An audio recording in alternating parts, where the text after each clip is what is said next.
দুনিয়ার লোভ, দুনিয়ার নেশা বাড়ানোর প্রতিযোগিতা, আরো গাড়ি, আরো বাড়ি, আরো বিল্ডিং, আরো দালান, আরো জায়গা, আরো জমি, আরো ক্ষেত, আরো ফসল, আরো নেতাগিরি, আরো মাতব্বরি, আরো অহংকার, জি ফুত, এই নিয়ে বাড়াবাড়ি। আল্লাহ তাআলা বলে সব এগুলো তোমাদেরকে ডুবাইয়া দিল, আখিরাত ভুলাইয়া দিল।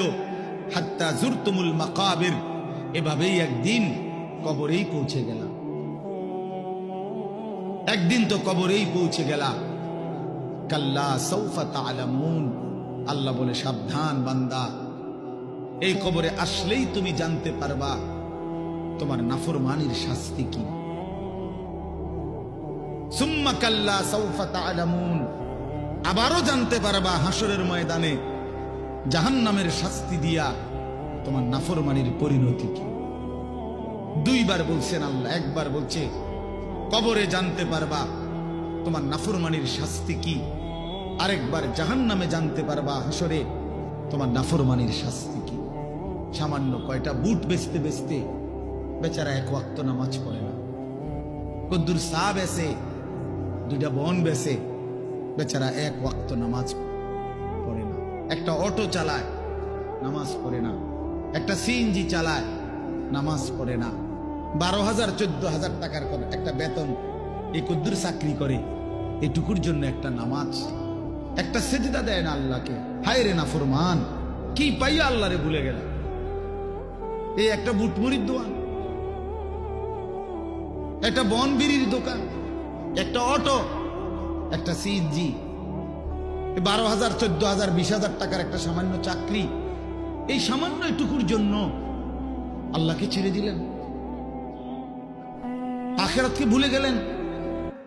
আস্তাগফিরুল্লাহ, আস্তাগফিরুল্লাহ। প্রিয় ভাই আমার, ছেলেরা আমার, তোমাদেরকে বলি ভাইয়া, 12,000 টাকার একটা বড় মোবাইল অথবা 18,000 টাকা 20,000 টাকার একটা মোবাইল পাইয়া আল্লাহকে এইভাবে ভুলে গেলা। নিজের চরিত্র, নিজের ইজ্জত, নিজের আত্মমর্যাদা, নিজের বংশের মর্যাদা, বাবা মায়ের সম্মান, ইসলামের সম্মান, আল্লাহর কথা, রসুলের কথা, কবর, মরণ, আখিরাত সব ভুলে গেলা ভাইয়া। এই মাত্র 20,000 টাকার কাছে এভাবে হারিয়ে গেলা, এভাবে চরিত্রহীন হয়ে গেলা। সারা দিন নাই, রাত নাই। আমাদের ছেলেগুলোর দিকে তাকাইলে মায়া হয়। সারাটা দিন হাঁটে, বসে, চলে, ফিরে, শুধু মোবাইল, শুধু মোবাইল, শুধু মোবাইল, শুধু মোবাইল। রাতকে রাত, সারা রাত। ওই দেখেন ওই অপদার্থ কি করে, দেখেন, দেখছেন, দেখছেন ভাই কি পরিমাণ অপদার্থ, দেখেন কি পরিমাণ বেহায়া। চিন্তা করছেন? হ্যাঁ, এটাই জীবন। কিসের ইসলাম? কে বলে, কি বলে? আমার মোবাইল, আমি আছি, আমার মোবাইল আছে, এমবি আছে, চার্জ আছে, খালাস। আর কি, আর কি বলে? এই অসভ্যতার শেষ কোথায়? এই নোংরামির শেষ কোথায় বলেন? আমাদের এই প্রজন্ম গিয়ে থামবে কোথায়?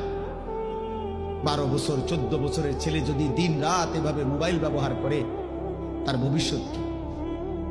তার আগামীর সম্ভাবনা কি? আগামীর পরিণতি কি বাপ? আপনারা যারা বাবারা এই যে সন্তানগুলো রেখে যাচ্ছেন, এদের ভবিষ্যৎ কি? যে একটা ওয়াক্ত নামাজ পড়ে না, যে আল্লাহর কোরআন পড়ে না।